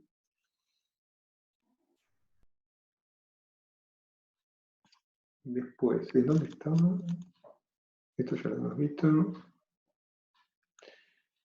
Bueno, y creo que esto sí, ahora sí estamos llegando al final. Que siempre es muy importante graficar. Voy a borrar esto. Graficar y comparar las muestras y analizar las muestras dentro de un mismo mix. Tanto para el gen de interés como el gen housekeeping. O sea, si tenemos 60 muestras, sería bueno hacer el mix para las 60 muestras, después de haber hecho el CDNA, que idealmente también es hacerlo en un solo mix, y trabajar todas las 60 muestras en un bloque. Para el CDNA capaz que, bueno, podemos ir haciendo a medida, pero para la PCR y qPCR es fundamental, ¿sí? Hacerla en un solo mix y todas las muestras que queramos comparar, tenerlas en un solo mix. ¿Por qué? Porque ahí vamos a plantear el threshold, que es donde se basa nuestro análisis del IVAC, se basa en un solo threshold, y ese solo threshold es particular de cada PCR. Y lo mismo pasa para el gen housekeeping. Después, que tengamos una PCR robusta, que tengamos un threshold que siempre anda bien en el mismo lugar, que lo pongamos a mano, y empezamos a comparar entre diferentes mix y PCR, hay que hacerlo con mucho cuidado, pero no se puede hacer a la ligera. Y para eso es fundamental, por ejemplo, incluir muestras, grupo de muestras repetidos en esta PCR y en la que hagamos otro día para tal gen, para tal target. Ahí hay que repetir un grupo para referirlo todo a ese grupo. Así podemos referir todo a un grupo solo. Esto es lo que decía. Bueno, cuando no se puede porque no da lugar o tenemos que agregar experimentos, bueno, hay que ver si se puede mantener el mismo grupo control, porque de un experimento a otro en teoría no se puede tampoco. Entonces, bueno, ahí tenemos que ver cómo hacemos. Si fue el mismo grupo, si fue el mismo experimento y no me entran todas las muestras en la PCR, bueno, podría llegar a hacer eso de repetir el grupo control en una PCR y en la otra y refiero todo a ese mismo grupo control. Una cosa más a agregar, ¿no? Que siempre cuando veo un experimento hay que repetirlo y que me dé parecido, ¿no? Con respecto al mismo tipo de grupo control. Bueno, y esto creo que ya les hablé, que es la diferencia entre las réplicas técnicas, una QPCR, que ahí lo que me controlan es el manipulador, y después otra cosa es la réplica técnica de un cultivo in vitro, y otra cosa es una réplica biológica, real, en seres vivos, ¿no? Eso ya va a tener claramente más dispersión. La que va a tener menos dispersión, pero no hay que ingresarla a los datos, es una réplica técnica de PCR. Esa dispersión de la réplica técnica no se lleva en los datos después. Porque después uno va a promediar réplicas biológicas, por más que sean in vitro, son biológicas. Pero lo que va a promediar es eso, es el resultado de ese. Las réplicas técnicas te sirven para saber cuál es el valor más real de esa PCR, si es que yo, y me controlo a mí como manipulación. Una cuantificación bien hecha tiene que dar, por más que la haga en el momento distinto, la persona tiene que dar casi lo mismo. Si la manipulación estuviera perfectamente hecha. Bueno, bien hecho. Ahí se ha detenido la función de compartir pantalla. Está. Bueno, esto es lo que es cuantificación relativa. Ahora después vamos a ver algunas cosas que alteran la cuantificación, como eficiencia y eso. Previo vamos a ver también aplicaciones de PCR de tipo final, pero esto es como lo más fuerte y de PCR cuantitativa relativa, que es la RT-qPCR. Que nosotros hacemos una sola RT y muchas cuantificaciones relativas de la misma RT. Que optimizamos, ¿no? Porque si fuéramos una específica para cada uno, y que hablar que los costos se incrementan muchísimo. Estoy abierto a preguntas si quieren.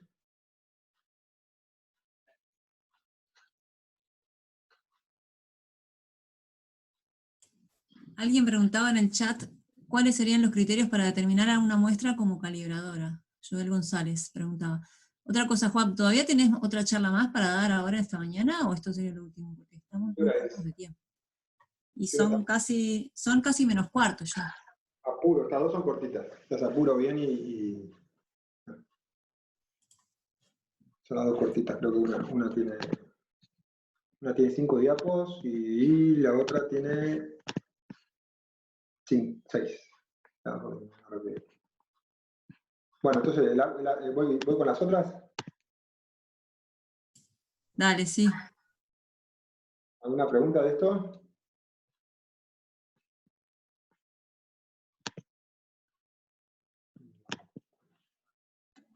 Yo, capaz que esto me acorto. Cuando al principio hablábamos de promediar muestras, por ejemplo, para hacer los delta-delta CT, o sea, promediar réplicas en realidad, ¿serían las muestras, o sea, las réplicas técnicas o las réplicas biológicas? Las biológicas. Las biológicas, sí. Las biológicas. La réplica técnica para lo único que te sirve es para saber el verdadero CT, o sea, el CT más real de esa muestra. Pero no hay que usarlo ni para promedios, ni para desviaciones estándar, ni para nada. Es únicamente para saber tu manipulación, si estuvo bien hecha, te tiene que dar prácticamente lo mismo el CT, puede haber diferencia de 0,1, 0,2, pero tendría que darte muy parecido. Si no, bueno, te estás controlando que hay que mejorar la manipulación.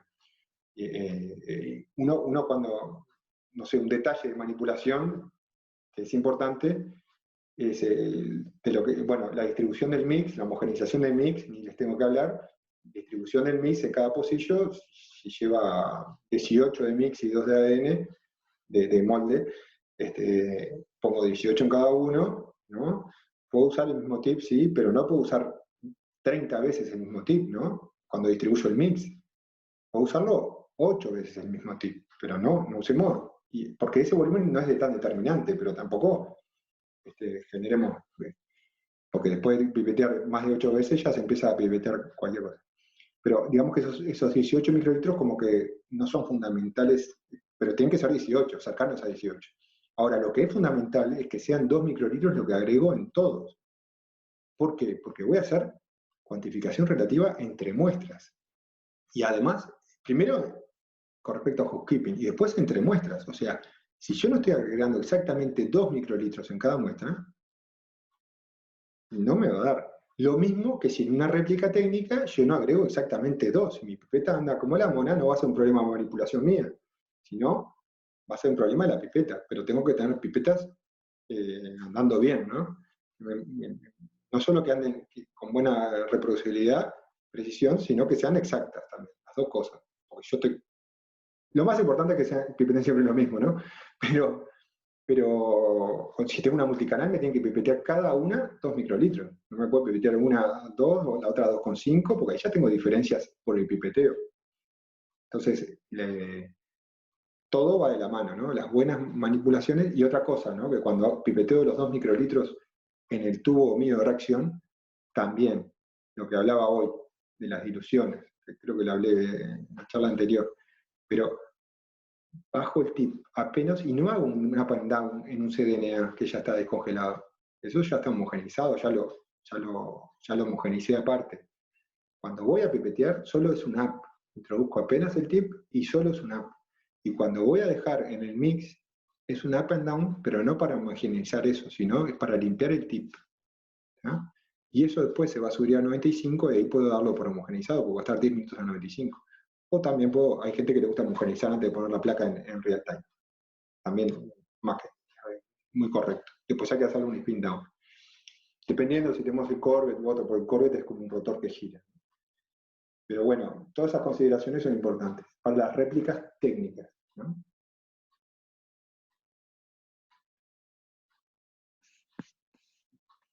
Y para cuantificación entre muestras. Son temas prácticos. Lo vamos a ver hoy, pero igual, para que quede para todo el mundo, está bueno hablarlo. Bueno, doy unos ejemplos medio rápidos de PCR tiempo final. Que por lo general se habla de presencia-ausencia, ¿no? Pero también es importante ver la forma de la curva. Yo les voy a mostrar algunas formas que no es necesario verla, dependiendo, ¿no? Que también tengamos todo puesto a punto, de qué se trate. No es lo mismo hacer una genotipificación de un SNP por sonda Stackman que hacer una cuantificación de una presencia-ausencia de un virus. No es lo mismo. Entonces son consideraciones distintas. Bueno, en general, vamos a determinar si el blanco se encuentra o no se encuentra, si está presente o no. Para esto, por lo general, es preferible usar Stackman, por un tema de doble especificidad y estar seguro que cuando tenemos señales, señal. Siempre es bueno tener un control interno de amplificación para verificar que no haya inhibición en la muestra, por ejemplo. Si mi control interno está amplificando, sé que la muestra no traía muchos inhibidores, porque ausencia o presencia es lo que hablábamos hoy, ¿no? Que no siempre, cuando hay ausencia, no siempre uno puede estar seguro que todo anduvo bien. Pero bueno, una forma de asegurarse es control de amplificación. Hay otros controles que hay que hacer también, que es el control del mix de mi target, porque yo el control por lo general de interno no tiene por qué ser los mismos primers, pero bueno, ideal, si son los mismos primers, bárbaro, ya controlo también la mix.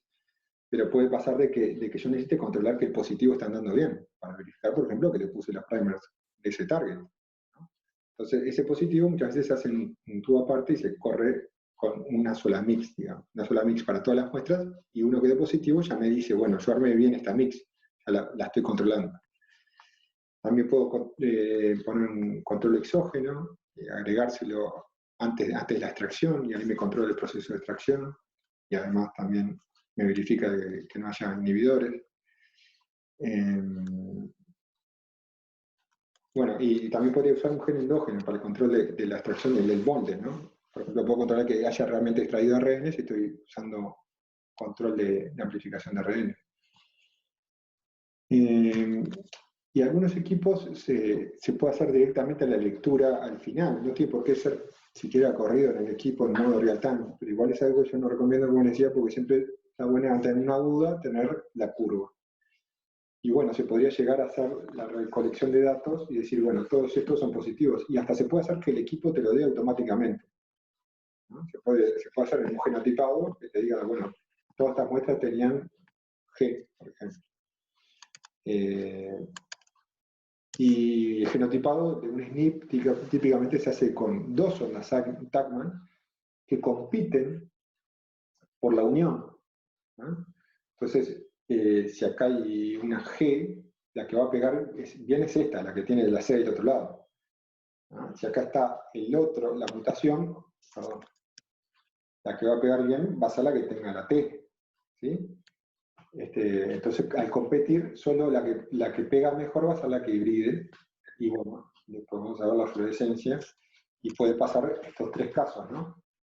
Que amplifique solo este alelo, que amplifique los dos, que ahí vamos a ver si tenemos las curvas, podemos ver las dos, también podríamos ver el resultado final, que es la fluorescencia esta, y ahí vamos a tener las dos presentes, porque son dos fluorocromos, ¿verdad?, que compiten.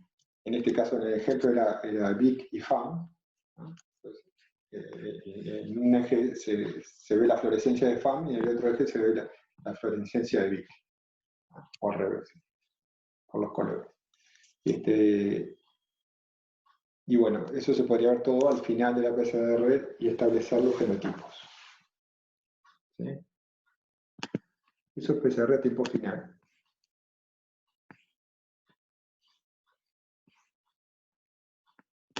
Y ahora esto es cuantificación, los factores que afectan la cuantificación. Entonces tenemos, hay factores que afectan solo la cuantificación y otros que afectan la sensibilidad. Pero hay muchos en común. Entonces, el tipo de muestra, la forma que se muestrea, que ya hablamos, los tiempos en que muestreo, el almacenamiento adecuado del tejido, todo esto ya lo hablamos, no ha alterado tanto la cuantificación como la sensibilidad, porque si yo tengo ARN degradado, pierdo sensibilidad también. Bueno, la calidad de los ácidos nucleicos, cómo los almaceno, qué tipo de extracción uso, si uso trisol o si uso columna. Seguramente con columna esté mucho más limpio, no me tengo que estar preocupando de inhibidores debido a la extracción. Pero en trisol hay que hacer muy bien las cosas en trisol como para no tener inhibidores. Eso también hay que controlarlo. Uno está haciendo bien las cosas con trisol. La cantidad de input de molde que yo pongo, un molde puede hasta saturar la PCR si es mucho, hay que tenerlo en cuenta. Si es poco hay que pensar en ampliar esa PCR y poner más, para que pueda mejorar la sensibilidad. La eficiencia del RT, ya vimos que puede depender de si uso parametros específicos, oligo de T o random, qué tipo de RT use, si uso temperaturas altas o bajas para la retrotranscripción, qué genes housekeeping uso o qué estándares en caso de curvas absolutas. Bueno, si tengo presencia de ADN, cómo me... O sea, eso tengo que tener en cuenta antes en el diseño de primers, para evitar este tipo de cosas, que el ADN también amplifique, para no falsear la cuantificación, ¿no? Porque si no, ahí estaría falseando la cuantificación, sobre todo en ARNs de copia baja, en expresiones, genes de copia baja. Y bueno, otro punto muy importante es la eficiencia de la PCR o de las PCRs, dependiendo qué esté haciendo, si es cuantificación relativa, o puede ser que esté haciendo cuantificación absoluta y la eficiencia de PCR me sea importante para la sensibilidad. Y también evaluar la eficiencia de la muestra en particular que estoy evaluando. Esto sirve tanto para relativa como para absoluta, que ya lo vimos ambas cosas, que cuando yo interpolo una curva en una cuantificación absoluta, hay que verificar que la eficiencia está andando igual que en el resto de la curva, si no la cuantificación no va a ser la adecuada. Bueno, y estos son factores que influyen en la eficiencia de la PCR. Ya hemos visto varios, los voy a pasar muy rápido, pero inhibidores que pueden venir de la muestra. Por ejemplo, si hay sangre, puede llevar a acarrear inhibidores hasta la PCR. Bueno, la DNase ya vimos que también puede generar alguna inhibición, la RT mismo también. Nosotros la RT, por ejemplo, en el laboratorio la diluimos a las RT, la diluimos 1 en 10, creo, si no me equivoco, cosa que nos permite liberar inhibidores y además tener más cantidad de RT, que es algo no menor. A veces cuando uno tiene que hacer 40 targets o 20 targets, se te acaba el RT y es un lío. Entonces, eso también hay que calcularlo. Entonces, nos sirve para las dos cosas la dilución del RT, libera inhibidores y rinde más. Una aclaración solo. Cuando Juan dice diluir la RT, lo que diluimos es el producto de la RT, o sea, nuestro cDNA resultante. Solo esa aclaración, por duda. Bueno, el largo de Amplicon ya vimos que también altera la eficiencia. Se recomienda entre 50 y 150 pares de base para qPCR, para tener una eficiencia cercana al 100%. Bueno, contenido GC del Amplicon va a afectar por la procesividad de la enzima. De la estructura secundaria de primers, que eso se tiene en cuenta cuando se hace el diseño de primers, de sondas del Amplicon mismo. Bueno, la eficiencia de hibridación, que eso muchas veces hay que verlo en la parte práctica, ¿no? Hay veces que un par de primers no andan. Y bueno, si no andan, es más vale pedir un par nuevo que seguir luchando con ese par de primers. Muchas veces valen $10 y es mucho más barato pedir unos nuevos que seguir luchando hasta morir con esos. Bueno, concentración de los primers. Nosotros en concentración, los primers siempre usamos una concentración de 0,9 micromolar en la reacción, que es bastante alta, y es la recomendada para uso de sondas, y nosotros la hemos mantenido porque también influye en la eficiencia. A más cantidad de primers nos aseguramos que en todo momento antes de la elongación haya pegado un primer a un molde, ¿no? Y bueno, estaban los reactivos de qPCR, ni que hablar. Si me lo mandó un proveedor y llegó sin hielo seco, algo que tenía que ver con hielo seco, puede estar alterando la funcionalidad de esa enzima. Y bueno, hay que estar atentos a reclamarlo en el momento, ¿no? Que llegue. Pero puede alterarse. Igual hay enzimas que no pasa nada, que pueden estar a 4 grados durante 6 meses. Pero bueno, hay que evaluarlo según el caso. Pero sí que altera. Y bueno, la eficiencia si baja la sensibilidad también, y baja la exactitud con la que yo voy a hacer mi cuantificación relativa, ¿no? Pues si yo pensaba que era de 100% y estoy asumiendo todo 100%, ahí ya tengo una diferencia de fault change. Algo que está informando sobre como 16, en realidad es de 13 fault change. Que si nos ponemos a ver desde el punto de vista biológico no es tan grave. Entre 90 y 100, pero no pasemos a 70 y pensamos que estamos cerca de 100. Porque ahí las diferencias van a ser mayores y en exactitud va a ser mucho mayor. Bueno, y o sea, esto sea más sobre la eficiencia misma, que la vamos a ver en las curvas de eficiencia, pero algo que es que yo hice una dilución 1 en 10, yo espero que esté separado de 3,32 ciclos. ¿Sí? La más diluida me va a dar 3,32 ciclos más tarde. ¿Por qué? Porque el 2 a la 3,32 es un valor cercano a 10. Y eso es lo que me está indicando también que si tengo una eficiencia del 100% va a pasar esto. Y la eficiencia se calcula de esta forma. Yo puedo graficar el logaritmo de la dilución versus el CT en ordenadas, que ahora lo vamos a ver, y tengo la eficiencia. Esto es cómo se deduce la eficiencia, si quieren después lo vemos.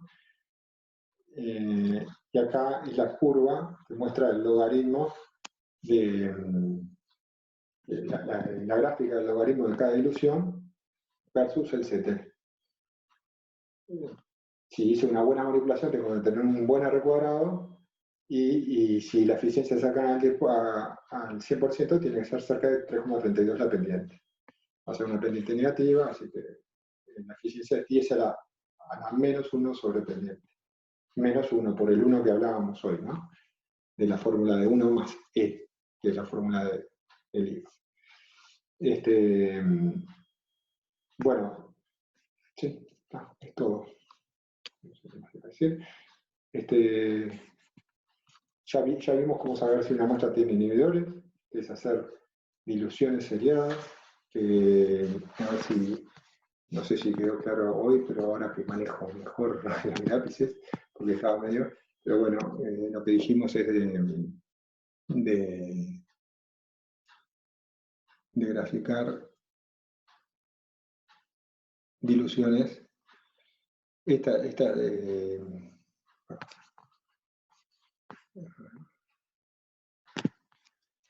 Pongámosle que pensamos que esta curva está un poco inhibida, y sí, esta pendiente no es tan como esperamos, entonces diluimos, y puede pasar que esta dilución dé hasta un CT anterior, y hasta que suba más, y diluimos otra vez, y puede pasar que esta dé mejor todavía. Y después que diluimos al medio, se empiezan recién a separar cada un ciclo. Entonces acá tenemos, pongámosle 6 diluciones. Y si esta separación empieza a ser un ciclo recién a partir de acá, yo la dilución que puedo usar es esta. ¿Ah? Esta no la podía usar, por más que parece que mejoró. Pero esta es la correcta. ¿Sí?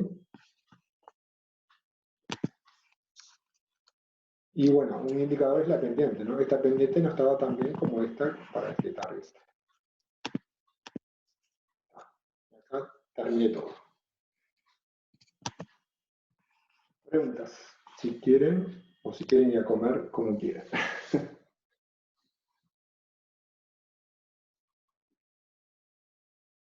¿Me escucharon todos? ¿Están ahí? Sí, se escuchó perfecto. Sí, estamos acá. Sí.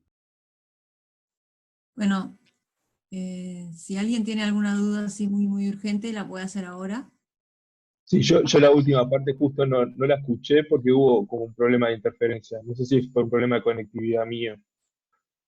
Esta última parte de las diluciones, de este dibujo que Sí, hice. el último dibujo. Bien, esto es si vos tenés una duda, que hay una muestra que puede estar teniendo inhibición y no te va a servir ni para cuantificación relativa ni para cuantificación absoluta. Entonces, también te puede servir hasta cuando pones a punto un target o cuando haces la eficiencia de ese target, que te pueden pasar estas cosas, que en niveles concentrados, este cDNA no te sirva, porque evidentemente vos cuando diluiste, ¿sí? Esta es la segunda dilución y esta es la tercera dilución. Entonces cuando empezaste a diluir, recién acá se te empezó a separar el ciclo. ¿Sí? No se ve el cursor. Tenés que, creo que... Porque no estoy en pantalla completa. ¿Ahora sí?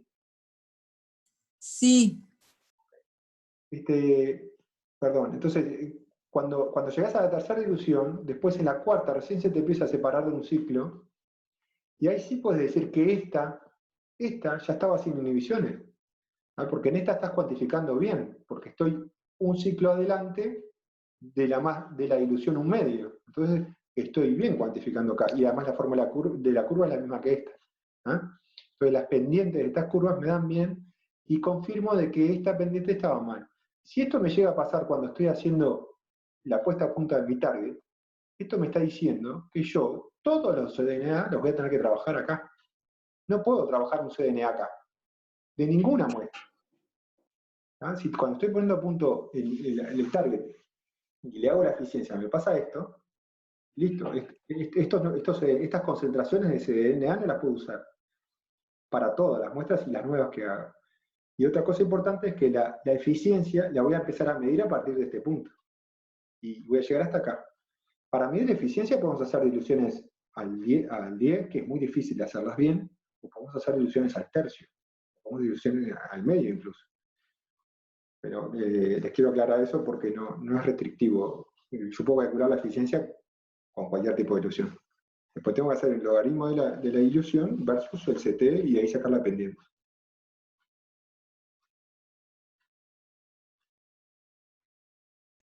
Se entendió. Muchas gracias. Si a alguien le quedó alguna pregunta,